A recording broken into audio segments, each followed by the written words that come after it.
अगर हम वार्ड्स में ना फॉलो करें तो हम अगर पेशेंट को एग्जामिन किया उसके बाद अगर हमने हैंड स्क्रब या हैंड सैनिटाइज नहीं किया तो एक पेशेंट से दूसरे पेशेंट को क्रॉस इन्फेक्शन हो जाएगी। इसलिए to know the methods of sterilisation and disinfection is very very important. ये तो हो गया प्रैक्टिकल, बट अगर हम अपने एग्जाम्स की बात करें तो ऑलवेज एक्सपेक्ट कि एक क्वेश्चन आपका इस टॉपिक से जरूर आएगा, मिनिमम कई बार 2 या 3 क्वेश्चंस भी इसी टॉपिक से आ जाते हैं। तो एक एक वर्ड जो मैं इस चैप्टर में, इस लेसन में बोलूँगी, ये बहुत इम्पॉर्टेंट है और इसको ध्यान से पढ़ना, ध्यान से नोट्स बनाना और अच्छे से 3-4 बार पढ़ के एक एक चीज़ रिवाइज करना, याद रखना। ठीक है, जो टेम्परेचर्स हैं, कितना टाइम के लिए रखते हैं, ये सब हमारे लिए बहुत इंपॉर्टेंट है। पैस्चराइजेशन में हम इतना टेम्परेचर यूज़ करते हैं, ऑटोक्लेव में हम ये टेम्परेचर यूज़ करते हैं, and so on. Okay, so very very important.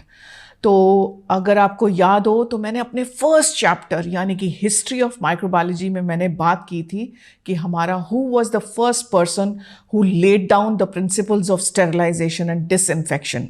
आपको याद है कौन था वो? Louis Pasteur, the father of medical microbiology. He laid down the principles of sterilization and disinfection. And कौन सा सर्जन था, ब्रिटिश सर्जन था, जिसने पहली बार एक केमिकल एजेंट यूज किया था for preventing post operative wound infections? Do you remember? He is the father of antiseptic surgery. कौन था वो? जोसेफ लिस्टर, जिसने इंट्रोड्यूस किया था कार्बोलिक एसिड यानी कि फिनॉल।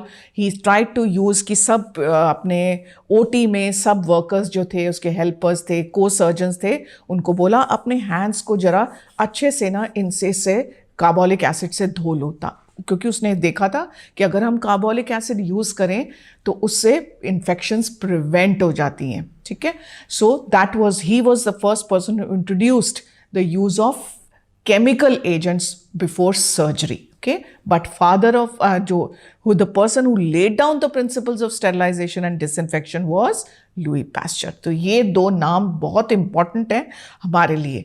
लुई पास्चर ने हॉट एयर ओवन भी इंट्रोड्यूस किया था, ऑटोक्लेव भी इंट्रोड्यूस किया था और पैस्चराइजेशन भी इंट्रोड्यूस किया था। वो तो नाम ही उनके पीछे है। ठीक है, सो पैस्चराइजेशन यानी कि disinfection of milk was first introduced by Louis Pasteur, right?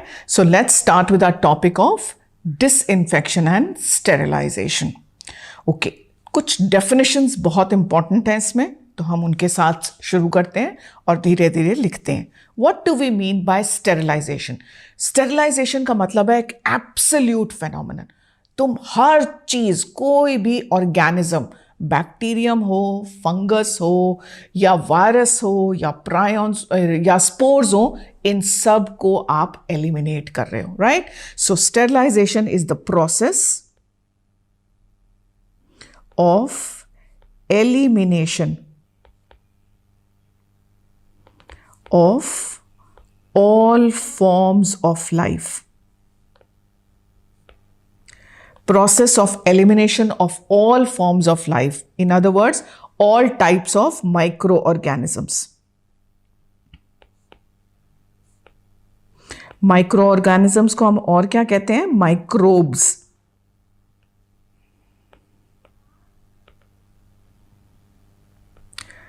Including spores. Spores are formed by some bacteria, some fungi, which help them to, like bacterium जो होता है, कई बार न्यूट्रिशन डिप्लीशन हो जाती है तो वो हाईली रेजिस्टेंट फॉर्म्स बना देता है, जिनको हम कहते हैं spores. Okay, so including spores ways to kill them is most difficult.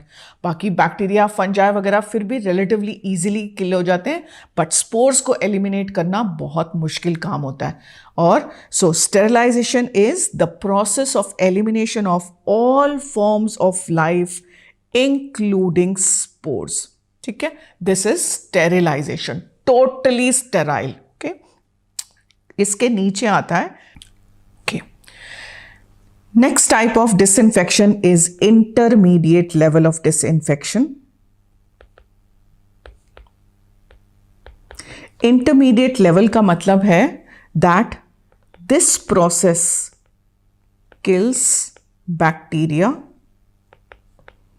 fungi, viruses, mycobacteria, but does not kill spores.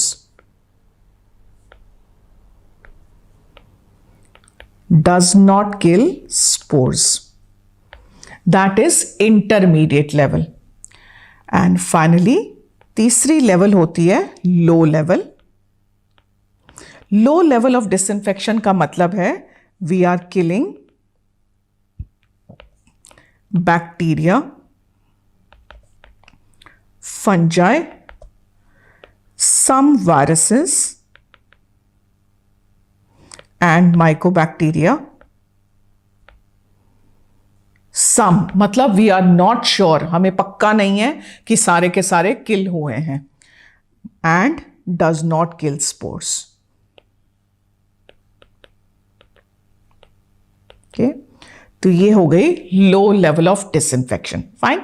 So what was disinfection? We are killing pathogenic micro organisms, but we are not sure the spores में survive. और further हमने disinfection को तीन categories में divide कर दिया: high, intermediate level और low level.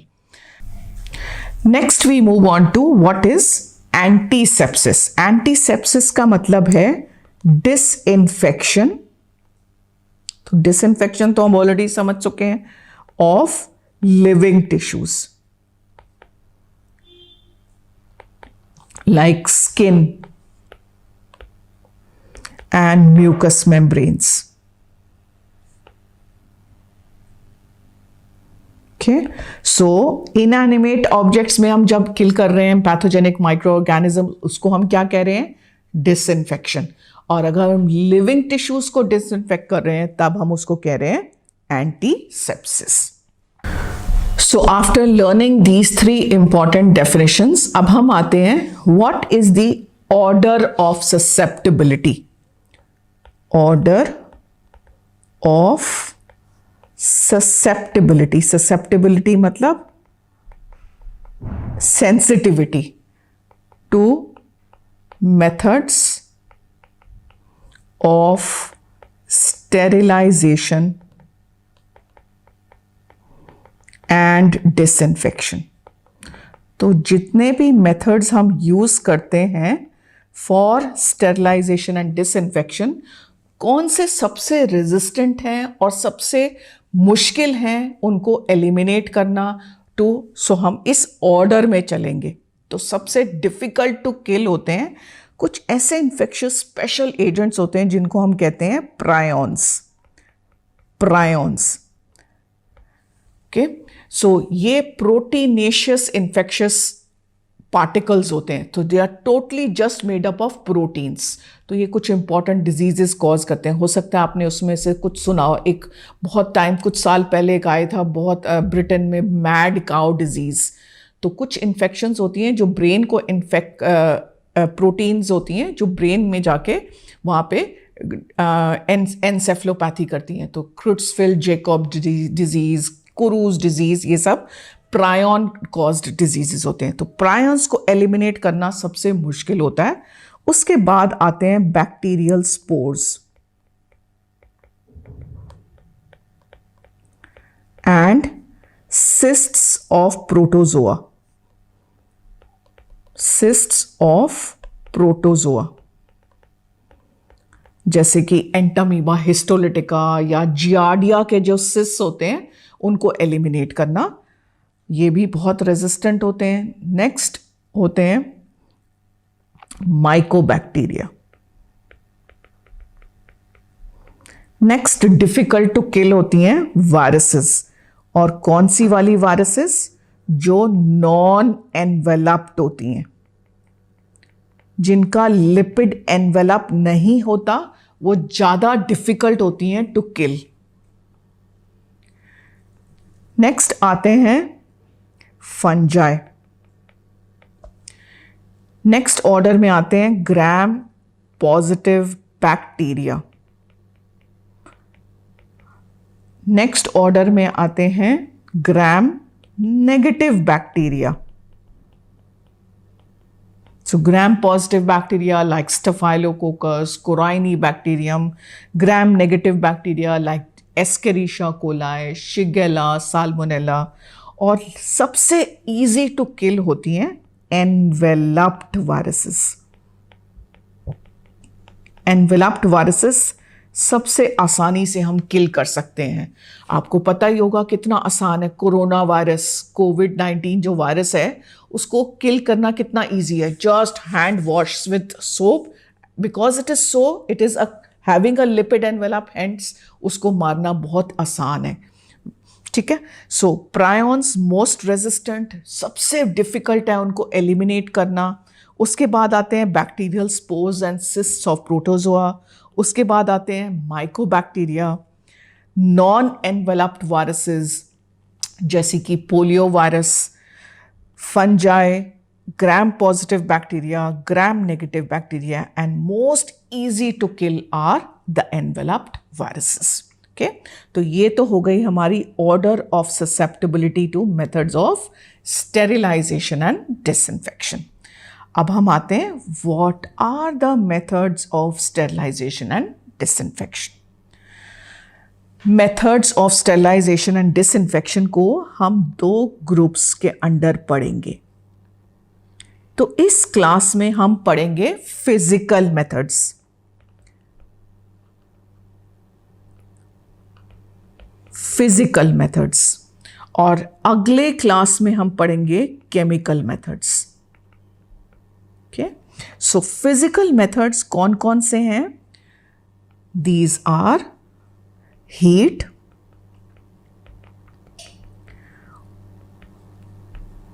Radiation and filtration. Heat, radiation and filtration. These are the physical methods. और chemical methods में मतलब हम कोई chemical agents use कर रहे हैं. Okay? Chemical agents जैसे कि मैं 1-2 examples लिखेंगे हम. Alcohols, phenols, aldehydes, right. तो ये हम बाद में अगली सेशन में पढ़ेंगे. तो हम आज पढ़ेंगे फिजिकल मेथड्स, और फिजिकल मेथड्स में हीट को, इनफैक्ट सारे methods of sterilisation and disinfection में what is considered as the best method, most superior, best method that we can use for disinfection and sterilisation is use of heat. तो जिस भी object को अगर हम heat कर सकते हैं, हम ऑलवेज प्रेफर करेंगे कि इसको हम हीट स्टेरिलाइजेशन करें या हीट डिसइंफेक्शन करें. पर कुछ ऐसे ऑब्जेक्ट्स होते हैं जिनको हम हीट नहीं कर सकते, तो उस सिचुएशन में we will look for other method जैसे कि रेडिएशन और फिल्टरेशन. ओके, और we will use then chemical methods. Skin को तो ऑब्वियसली हम हीट नहीं कर सकते, म्यूकस मेम्ब्रेन्स को हम हीट नहीं कर सकते, तो उस सिचुएशन में हमें केमिकल्स यूज करने पड़ते हैं. राइट. कुछ ऐसे लिक्विड्स होते हैं जिनको हम हीट करेंगे तो वो डीनेचर हो जाएंगे, टूट जाएंगे उनके जो अंदर इंग्रेडिएंट्स हैं, तो उस सिचुएशन में हम फिल्ट्रेशन यूज करेंगे. राइट. सो प्रेफर्ड मेथड जहां पे भी हम यूज कर सकते हैं, we always prefer to use heat. So let us start with heat as a method of sterilization and disinfection. Okay. Now heat is of 2 types. Heat हम 2 तरह की use करते हैं. एक होती है dry heat. Okay. Dry heat, और दूसरी होती है moist heat.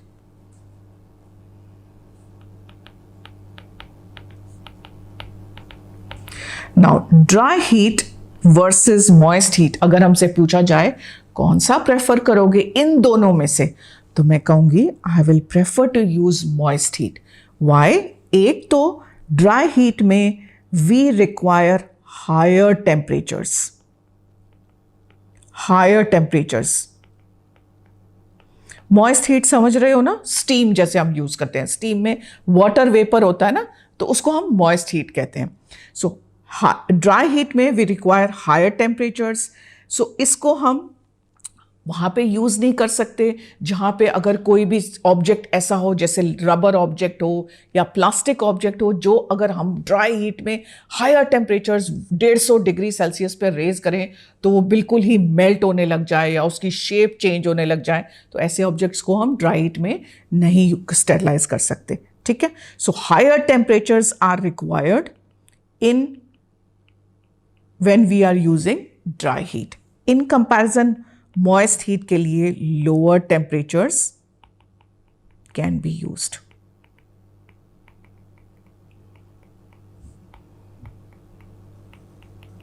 Lower temperatures are required, hence can be used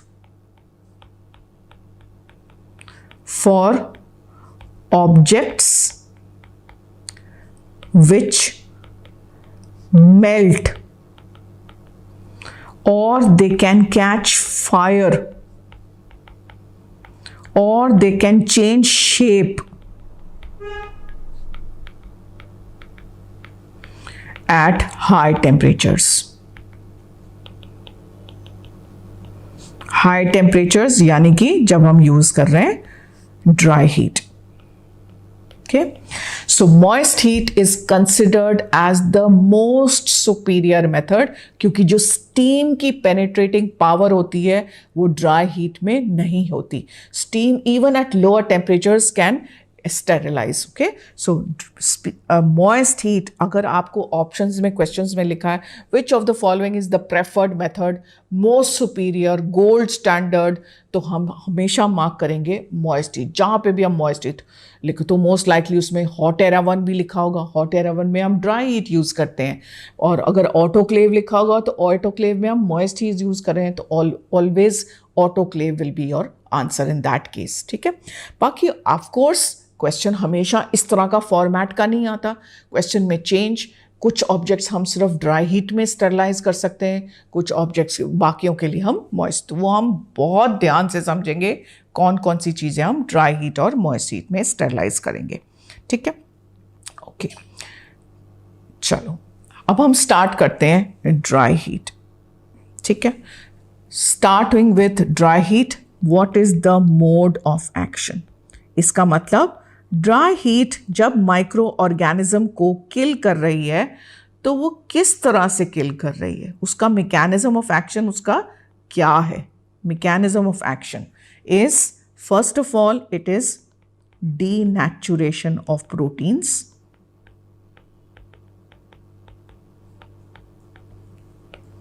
Denaturation of proteins.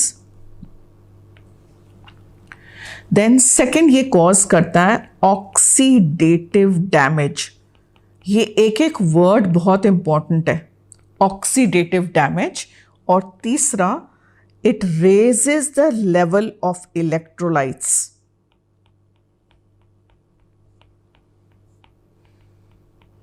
Raises the level of electrolytes, obviously microorganism में, to toxic levels. तो उसकी नॉर्मल मेटाबॉलिज्म इनहिबिट हो जाती है, इस वजह से वो किल हो जाते हैं, right. So what are the 3 modes of action of dry heat?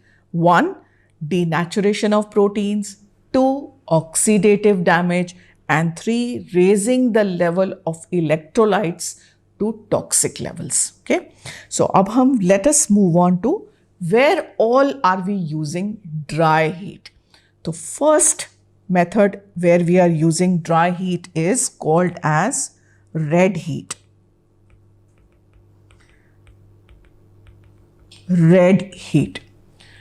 Can you see इसमें हम क्या कर रहे हैं? हम ये इनोकुलेटिंग लूप जो हम माइक्रोबायोलॉजी लैब में यूज़ करते हैं फॉर कल्चरिंग द स्पेसिमेंट्स, इस इनोकुलेटिंग लूप को हम फ्लेम के लिए इतनी देर के लिए रख रहे हैं कि वो रेड हॉट हो जाता है and kills all organisms which may be present at on the surface of that inoculating loop, right?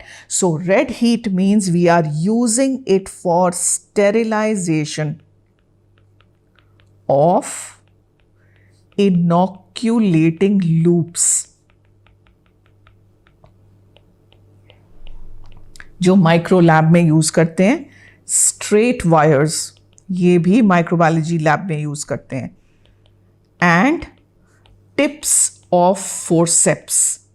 Forceps के जो टिप्स होते हैं, अगर हमें कोई ऑब्जेक्ट को, स्टेराइल ऑब्जेक्ट को उठाना है तो हम उसको पहले उसको फ्लेम में डाल देंगे, make it red hot, and then we will use it. Okay, so sterilisation of inoculating loops, straight wires and tips of forceps is done by putting the object in the flame, making it red hot, and hence killing all forms of life including spores. Okay, तो ये हो गया sterilisation. देखो जैसे इसमें ये कर रहे हैं। Next is flaming. Dry heat की हम बात कर रहे हैं। फ्लेमिंग, फ्लेमिंग का मतलब है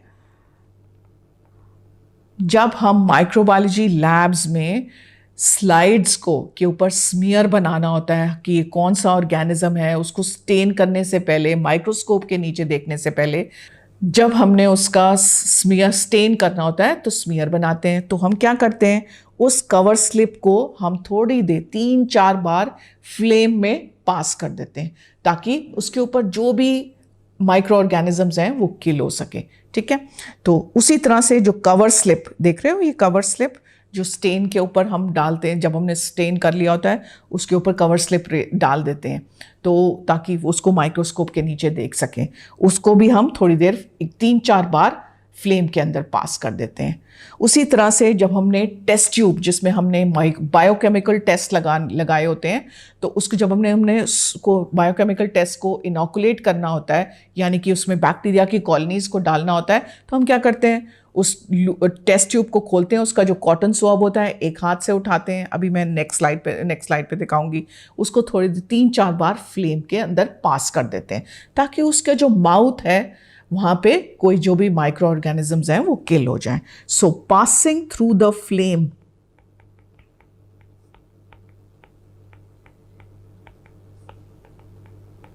four to 5 times, so we can disinfect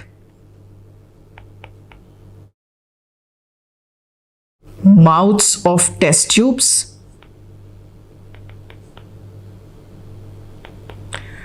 cover slips and slides. सो यहाँ पे बिकॉज हम 3-4 बार ही पास कर रहे हैं, उसको रेड हॉट तो कर नहीं सकते, नहीं तो वो टूट जाएगा, तो हम सिर्फ disinfection, we are not killing the spores etc, right? So that is called as flaming. Look at this diagram here. ये हमारा बंसन बर्नर है, लैब्स के अंदर जो पड़ा होता है। हमने लूप लिया, उसको रेड हॉट कर दिया। अब हमने क्या किया, ये टेस्ट ट्यूब, उसका स्टॉपर खोला या कॉटन स्वैब जो लगा होता है उसके माउथ के ऊपर, वो उस हाथ राइट हैंड से उतार के हमने इसको फ्लेम किया। तो यहाँ पे हम यूज़ कर रहे हैं रेड हीट, यहाँ पे हम यूज़ कर रहे हैं फ्लेमिंग। फिर हमने इनोकुलेटिंग लूप से कॉलोनी बैक्टीरिया की उठाई और उसको अंदर इस मीडियम के अंदर इनोकुलेट कर दिया। ठीक है, या फिर उस ये हो सकता है टेस्ट ट्यूब में बैक्टीरिया की सस्पेंशन हो, तो इनोकुलेटिंग लूप डाला और उसको कल्चर प्लेट के ऊपर इनोकुलेट कर दिया। ठीक है, सो ये दोनों एग्जाम्पल्स हैं रेड हीट और फ्लेमिंग के। नेक्स्ट प्लेस जहाँ पे हम यूज़ कर रहे हैं रेड हीट एग्जाम्पल है इंसिनरेशन। इंसिनरेशन का मतलब है कि कई बार क्या होता है, हमारे हॉस्पिटल्स के अंदर इतना सारा इन्फेक्शियस वेस्ट जनरेट होता है। अब वो क्योंकि उसमें इतने सारे माइक्रो ऑर्गेनिजम्स हैं, उसको हम डायरेक्टली तो उसको सेंड नहीं कर सकते टू बी डिस्पोज्ड ऑफ जहाँ पे लैंडफिल्स वगैरह होती हैं, तो सबसे पहले हमें उसको स्टेरिलाइज करना होता है। So incineration is used for sterilisation of infectious hospital waste.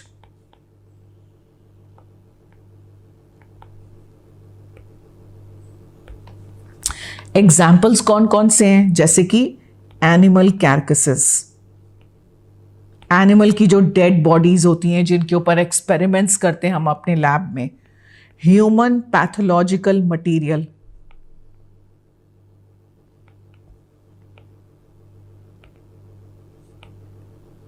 human pathological material like placenta.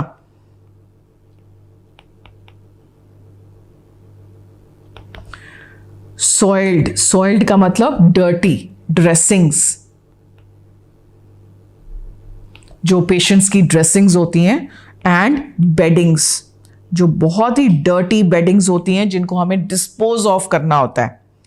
So sterilisation of infectious hospital waste like animal carcasses, human pathological material like placenta, soiled beddings and dressings, and cytotoxic drugs.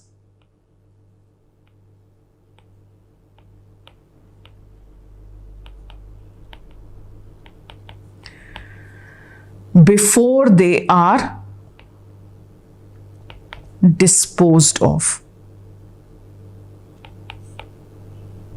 So infectious organisms, infectious hospital waste को हम sterilise कर रहे हैं before they are sent for disposal, जहाँ पे उनका final disposal होता है नॉन इन्फेक्शियस सब्सटेंसेस के साथ. ठीक है.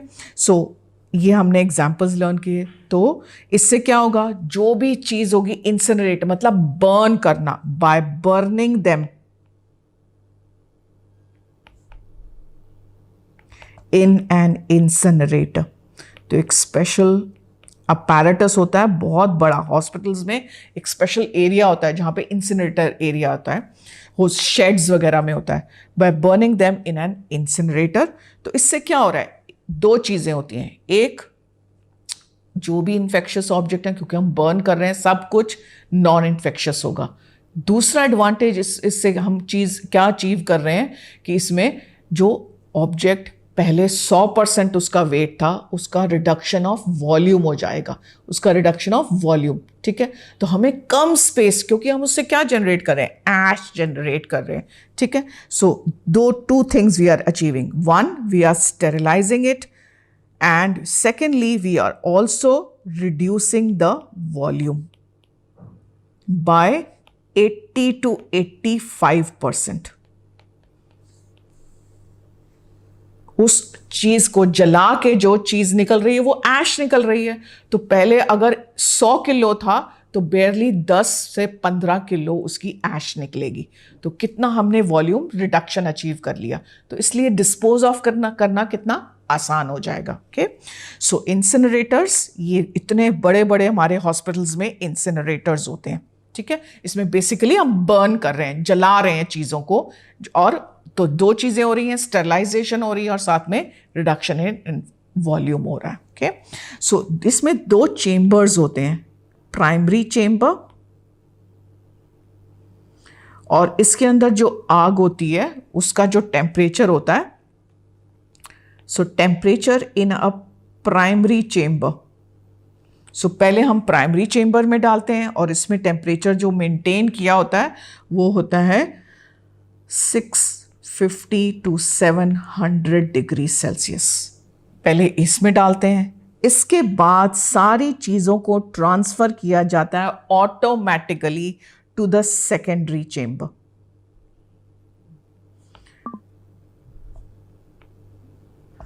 ठीक है. और इसके अंदर जो टेम्परेचर होता है इससे भी ज़्यादा होता है. टेम्परेचर होता है 1050 to 1100 degree Celsius. So finally जो होता है ऐश जनरेट होती है. ऐश मतलब राख जो होती है ना, जैसे अंगीठी में राख निकलती है, उसी तरह से ऐश जनरेट होती है. सो 100 किलो का बेयरली 10 से 15 किलो ऐश बनती है. राइट. सो ये है हमारा, which is very very important component in the hospitals, getting rid of the infectious hospital waste before it is finally sent for disposal. Okay. Lastly, हमारा अगला मेथड है ड्राई हीट में हॉट एयर ओवन. तो hot air oven को किसने introduce किया था? Louis pasture ने. First introduce by Louis pasture. और इसको हम किस चीज़ के लिए यूज़ करते हैं? It is used for the sterilization of, चलो अगले पेज पे लिख लेते हैं. It is use for the sterilization of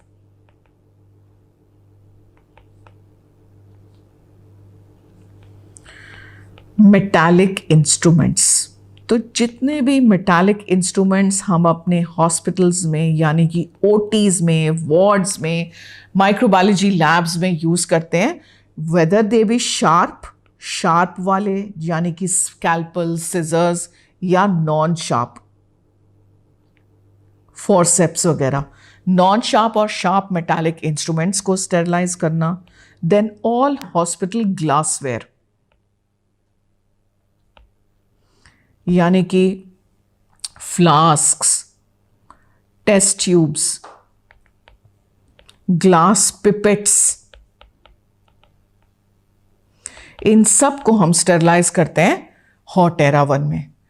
तीसरा यूज है for the sterilisation of oils, jellies, waxes and powders. तो ये jellies, waxes, powders and oils जो हैं, ये ऐसे सब्सटेंसेस हैं जिसमें हम मॉइस्ट हीट नहीं यूज कर सकते, बिकॉज जो स्टीम होती है इनको नहीं पेनिट्रेट कर सकती। So we have to use dry heat for sterilisation of these. So जैसे कि पेट्रोलियम जेली अगर हमसे पूछा जाए, या पैराफिन ऑयल हमसे पूछा जाए कैसे स्टेरलाइज करोगे, डस्टिंग पाउडर्स जो ग्लव्स के अंदर डालते हैं उसको कैसे स्टेरलाइज करोगे, तो वो सब हम हॉट एयर ओवन में स्टेरलाइज करते हैं। ठीक है, तो ये है हमारा use of the hot air oven. ये बहुत ही इंपॉर्टेंट कंपोनेंट होता है हमारे हॉस्पिटल्स और लेबोरेटरीज में। तो हम पीछे चलते हैं और ये है हमारा अपैरेटस, हॉट एयर ओवन। देख रहे हो, तो इसमें जो होता है ये मेटल का चेम्बर होता है, डबल वॉल्ड, 2 वॉल्स होती हैं ताकि ये इंसुलेटेड रहे, जो भी हीट होगी वो बाहर ना निकल जाए। तो डबल वॉल्ड ये चेम्बर है। ठीक है, ये लिखा हुआ है यहां पे, डबल वॉल्ड चेम्बर। ठीक है, डबल वॉल्ड इंसुलेटेड चेम्बर, और इसमें ये शेल्स डले हुए हैं जिसके ऊपर हमने जो भी स्टेरलाइज करना है अपना पेपर में पैक रैप करके इसके अंदर डाल देंगे। ठीक है, ये रैक्स हैं, एल्यूमिनियम के रैक्स होते हैं। फिर इसमें एक टेम्परेचर कंट्रोल नॉब होता है जिसको हम क्या कहते हैं, थर्मोस्टैट, जिसमें हम उसको हम फीड कर देते हैं घुमा के कितने टेम्परेचर पे हमें स्टेरलाइजेशन मतलब अंदर ही ड्राई हीट चाहिए, thermostat.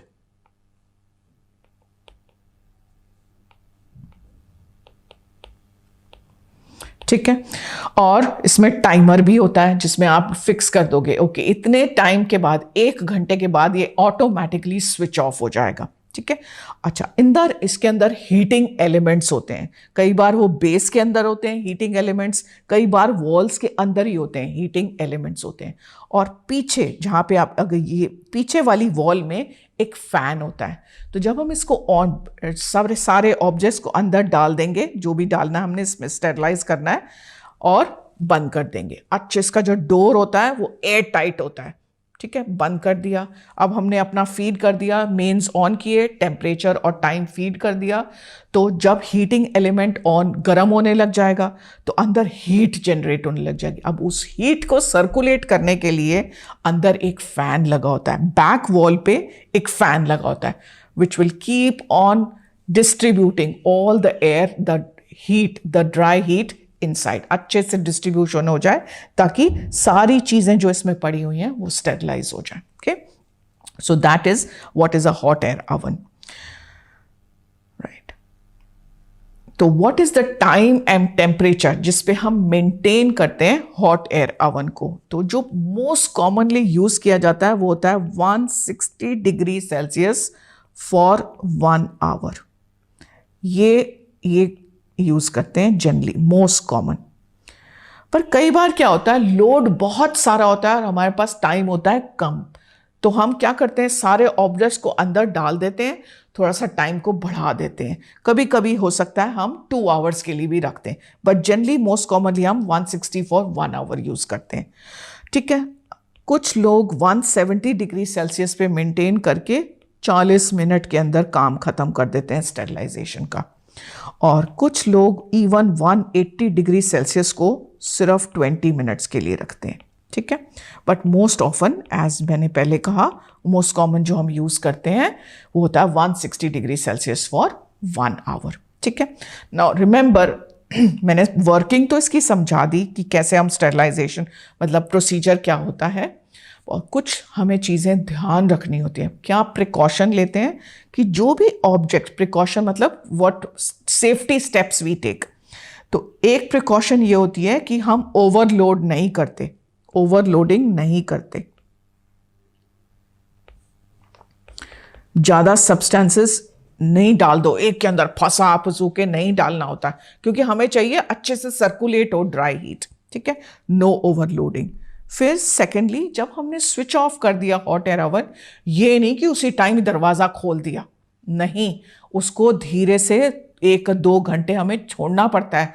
Late the temperature come down, then only we will open the door of the hot air oven. वरना क्या होगा, अगर हम अंदर 160 डिग्री सेल्सियस है और स्विच ऑफ किया और दरवाज़ा खोल दिया, तो क्या होगा, यहाँ टेम्परेचर क्या है, 40 डिग्री। सपोज हमारे एनवायरनमेंट से 40 डिग्री होता है और अंदर है 160, तो जो ग्लास के जो ऑब्जेक्ट्स होंगे वो इमिडिएटली क्रैक हो जाएंगे। ठीक है। So let the hot air oven cool for 1 to 2 hours before opening the door. ठीक है। और तीसरा, हमेशा हमें एफिकेसी, स्टेरिलाइजेशन कंट्रोल रखने चाहिए। Sterilization testing should be done, should be done with every cycle, with every cycle। अब ये स्टेरिलाइजेशन टेस्टिंग हम कैसे करते हैं? हर साइकिल के साथ या तो हम एक केमिकल कंट्रोल डालते हैं या एक बायोलॉजिकल कंट्रोल डालते हैं।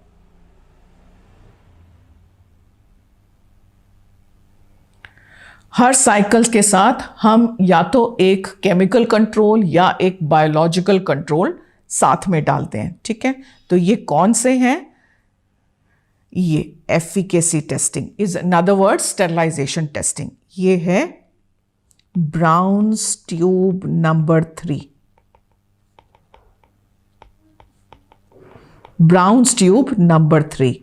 तो ये ट्यूब्स जो होती हैं, इनमें एक ऐसा केमिकल डला होता है, सील्ड होती हैं ऊपर से, और ये केमिकल जब अभी तक अनयूज्ड है तो ये लाल रंग का होता है।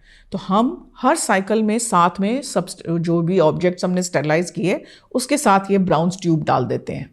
जब हम खोलेंगे तो अगर साइकिल सही तरीके से 160 degree Celsius for 1 hour maintain हुआ है तो ये केमिकल हो जाता है ग्रीन कलर का। ओके, सो ग्रीन कलर से हमें पता चल जाता है yes the cycle has been working fine. ठीक है। तो इसमें एक ऐसा केमिकल है which changes colour from red to green when 160 degree Celsius is kept for 1 hour. Okay, तो ये है ब्राउन्स ट्यूब नंबर 3। और दूसरा, ये कौन सा केमिकल कंट्रोल हो गया? कौन सी टेस्टिंग हो गई? Chemical testing, chemical control. और दूसरा है बायोलॉजिकल कंट्रोल।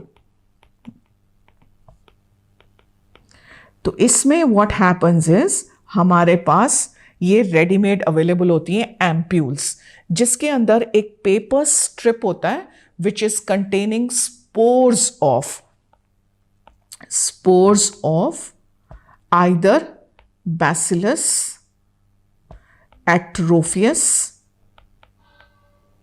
अब ये नया नाम है बैसिलस एट्रोफियस, इसका पुराना नाम था बैसिलस सबटिलिस, वैरायटी नाइजर। तो हम कुछ साल पहले जब पढ़ाते थे तो हम कहते थे biological control of hot air oven is spores of bacillus subtilis variety niger. पर अब इसका नाम चेंज हो गया है, इसको अब हम कहते हैं एट्रोफियस, या हम यूज कर सकते हैं spores of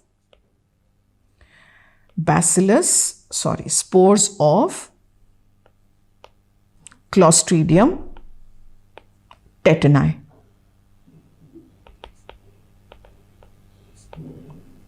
Spores of Clostridium tetani. Okay, तो लेट मी टेल यू ये कैसे काम करता है. तो मैंने कहा था ना, जैसे एम्प्यूल है, इसमें जो पर्पल सी जो है वो पेपर स्ट्रिप है जिसमें स्पोर्स ऑफ आइदर दिस और this are put over there. Spores highly resistant होते हैं ना, ठीक है. तो हर साइकिल में हम एम्प्यूल साथ में डाल देते हैं. जब साइकिल खत्म हो जाता है, जब हमने दरवाज़ा खोला, तो इस एम्प्यूल को माइक्रोबायोलॉजी लैब में भेजा जाता है. और माइक्रोबायोलॉजिस्ट क्या करेगा, इसमें से वो पेपर स्ट्रिप निकालेगा और कल्चर मीडियम के ऊपर इनोकुलेट कर देगा. तो अगर साइकिल सही काम किया, स्पोर्स विल बी किल्ड, तो बैक्टीरियम नहीं ग्रो करेगा कल्चर मीडियम के अंदर, ठीक है. तो हम कहें the microbiologist will send the report, आपका हॉट एयर ओवन सही काम कर रहा है, ठीक है. तो ये हो गए दो कंट्रोल्स, केमिकल कंट्रोल और biological control of hot air oven. बहुत ही इंपॉर्टेंट कंपोनेंट है. तो क्या क्या चीज़ें हमने स्टरलाइज की इसमें, ऑल नॉन शार्प और sharp metallic instruments, all hospital और माइक्रोबायोलॉजी लैब ग्लासवेयर, कुछ भी हो, flasks, test tube, petri plates वगैरह. फिर all oils, jellies, waxes and powders, उसमें मॉइस्ट हीट नहीं पेनिट्रेट करती, इसलिए हम हॉट एयर ओवन की ड्राई हीट को यूज़ करते हैं. ओके, और ये इंपॉर्टेंट है, what is the biological control, the chemical control of hot air oven. Okay, so this finishes our methods of using dry heat for sterilization and disinfection.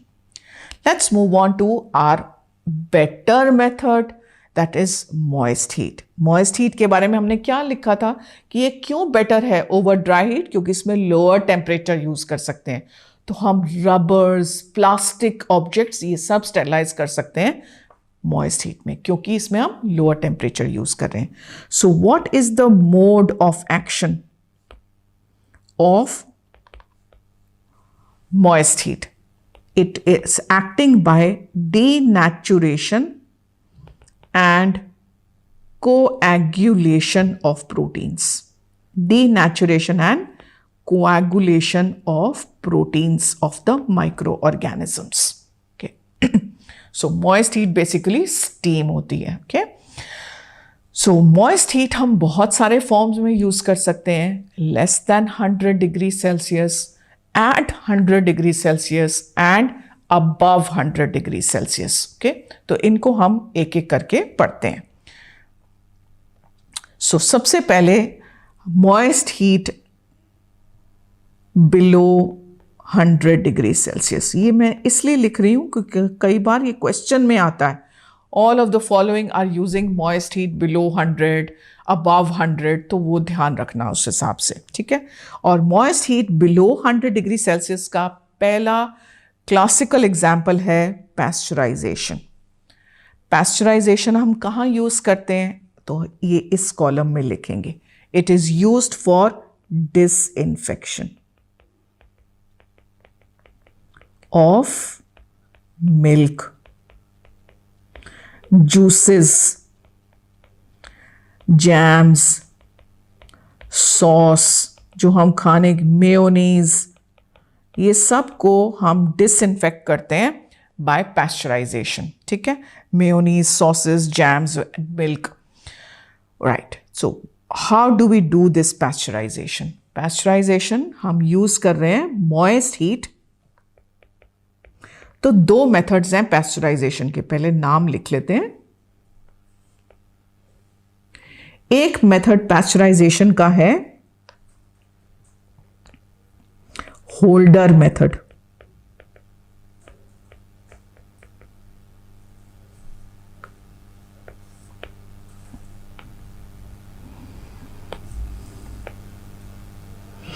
तो holder method में what we are doing is we are using moist heat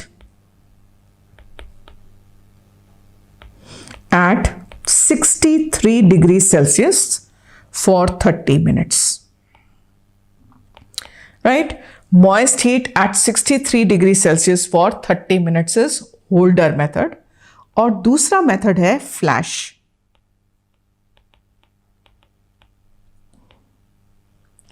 flash method होता है using moist heat at 72 degrees Celsius for 15 to 20 seconds. ठीक है, हमने temperature raise किया 72 degree Celsius for 15 to 20 seconds और इसके बाद हम करेंगे rapid cooling to temperature less than 13 degree Celsius.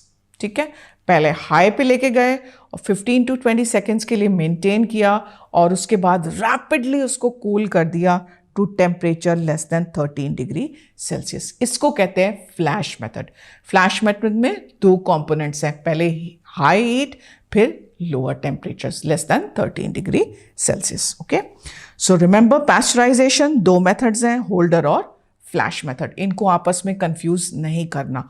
Holder, hold मतलब उसको 30 मिनट्स के लिए होल्ड करते हैं। फ्लैश थोड़ी देर, फ्लैश जैसे होता है ना 1 सेकेंड के लिए, तो इसमें सिर्फ 15 टू 20 सेकेंड्स के लिए उसको मॉइस्ट हीट एट 72 पे मेंटेन कर रहे हैं और उसके बाद हम फटाफट से उसका टेम्परेचर लो कर रहे हैं। Okay, now how do we know that our pasteurization has been done well और not?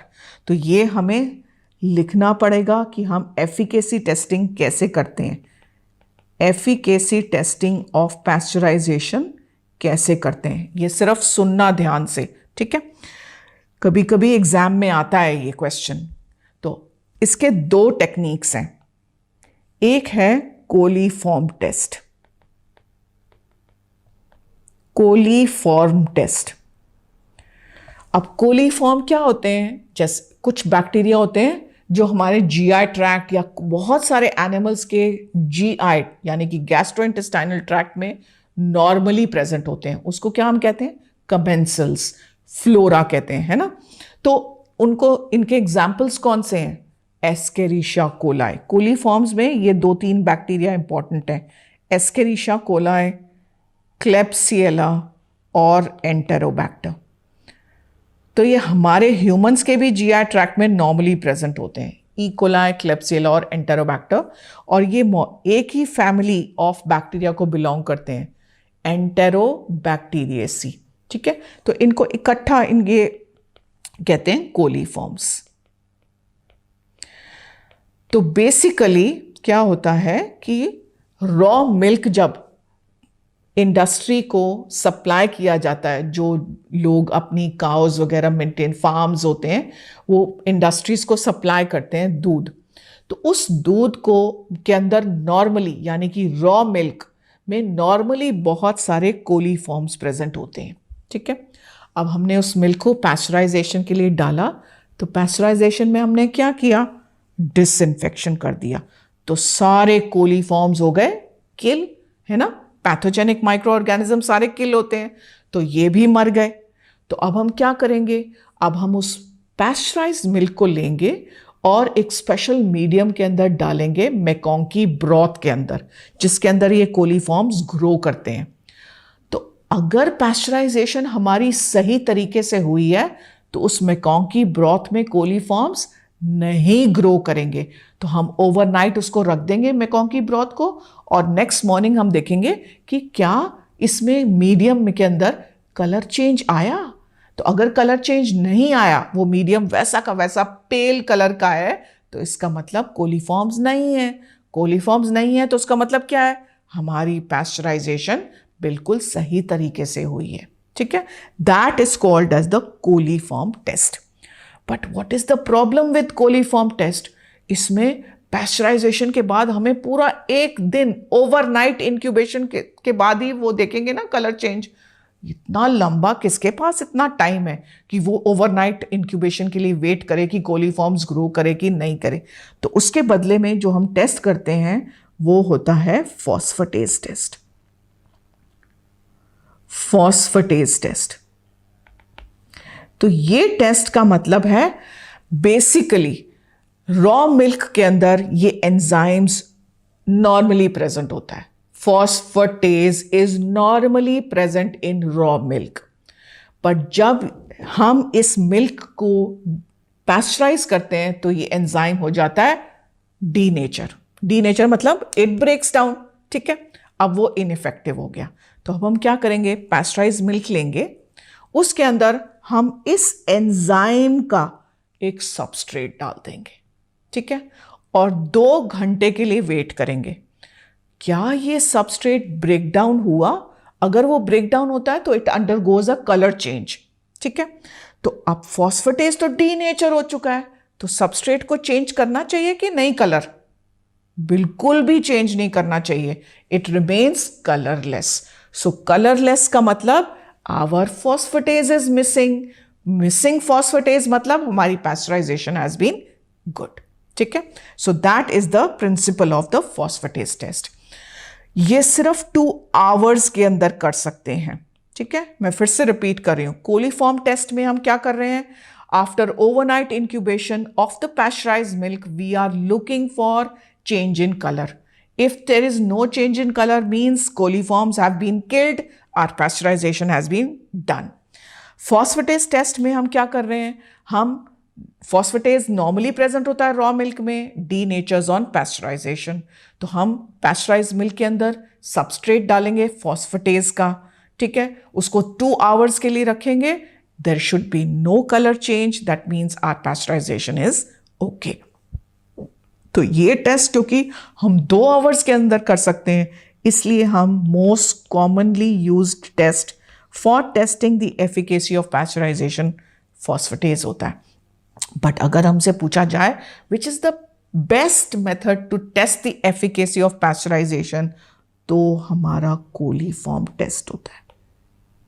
Best test for efficacy of pasteurization is coliform, but most commonly use, क्योंकि हमारे पास सिर्फ 2 आवर्स में हम रिजल्ट आ जाता है, इसलिए हम ये वाला प्रेफर करते हैं, right. So that's our first method of using moist heat below 100 degree Celsius.